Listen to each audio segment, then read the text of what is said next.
গ নম্বর অঙ্কে আমাদের কি দেওয়া আছে, 6 এর গ দেওয়া আছে 1/sin² a - 1/tan² a = 1। ঠিক আছে, তো বরাবরের মতো এটাও আমরা কি করবো, এটাকে ধরবো বাম পক্ষ। তো আমরা লিখলাম যে বাম পক্ষ = 1/sin² a - 1/tan² a। আমরা অঙ্কটা লিখে নিলাম। এরপরে 1/sin² a মাইনাস, দেখেন এখানে আমরা করার সময় এই বিষয়টা বুঝলাম। ঠিক আছে, আবার একটু দেখি, তারপর যদি বুঝতে না পারেন তাহলে আবার দেখেন, তার বুঝতে পারবেন।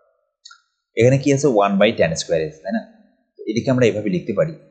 আমরা এই লাইনগুলো স্কিপ করে গেছি, জি আপনারা বুঝতে পারবেন এই চিন্তা ভাবনা করে। তো যদি তারপর না বুঝেন তাহলে সেক্ষেত্রে একটু দেখেন 1/tan², এটাকে আমরা লিখতে পারি 1/tan। tan সমান আমরা কি জানি, tan সমান আমরা জানি sin θ বাই cos θ বা sin a by cos a। তাহলে এখানে যেহেতু অঙ্কে স্কোয়ার আছে, তাহলে এখানেও স্কোয়ার দিয়ে দেন প্রত্যেকটা। তাহলে আমরা জানি, মানে এর মতন করে সূত্রটা লিখতেছি যে tan² a সমান কি লেখা যায়, sin² a by cos² a। ঠিক আছে, তো এখানে tan এর পরিবর্তে এখন এই 1 আছে, 1 আছে, ভাগ আছে, ভাগ আছে। tan² এর সমান কি জানি, tan² সমান জানি sin² a বাই cos²। তাহলে tan² এর জায়গায় লেখেন sin² a by cos² a। ঠিক আছে, তাহলে sin² a by cos² a। তো দেখেন আচ্ছা, এটা কিন্তু ভাগ, এটাও ভাগ। তাহলে কি করব, এখানে 1 আছে, আমরা এটা ভাগ এটা ভাগ দুইটা ভাগ রাখবো না, একটা ভাগ গুণ করে দেবো। এই ভাগটাকে আমরা কি করে দিলাম, গুণ করে দিলাম।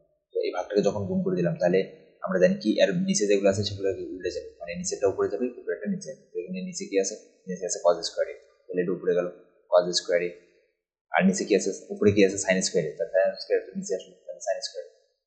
তাহলে কি দাঁড়ালো 1 × cos² a বাই sin², তাই না? তাহলে 1টা এই cos² এর সাথে গুণ করে দেন, 1 তো উপরে আছে, তাই না?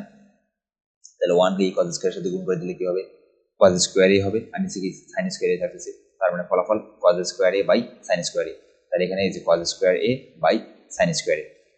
ঠিক আছে, তো দেখেন আশা করছি এখন এই লাইনটা কিভাবে আসলো এটা বুঝতে পেরেছি, তাই না? তো আমরা এই দুইটা লাইন এখানে আসলে স্কিপ করে গেছি বা এড়িয়ে গেছি। তো দেখেন এখন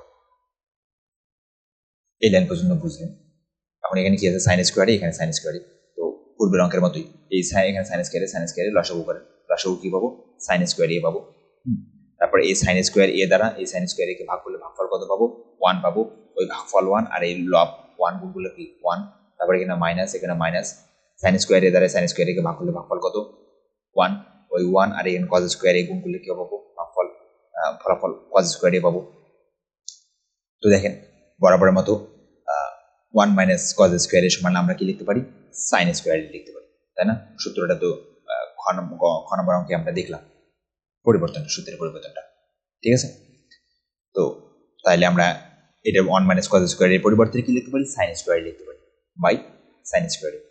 তাহলে উপরে sin² নিচে sin² কাটা, তাহলে কত থাকতেছে 1। আচ্ছা, এটা আসলে কেটে দিবেন না আপনারা, বোঝানোর জন্য আমি কেটে দিলাম। তাহলে কি থাকলো, উপরে 1 থাকলো। তাহলে আমাদেরকে 1 এ তো বের করতে বলছে, তাই না? তাহলে এটা হচ্ছে আমাদের ডান পক্ষ, তাহলে বাম পক্ষ সমান ডান পক্ষ প্রমাণিত। ঠিক আছে, আশা করছি আপনারা বিষয়টা পরিষ্কারভাবে বুঝতে পেরেছেন।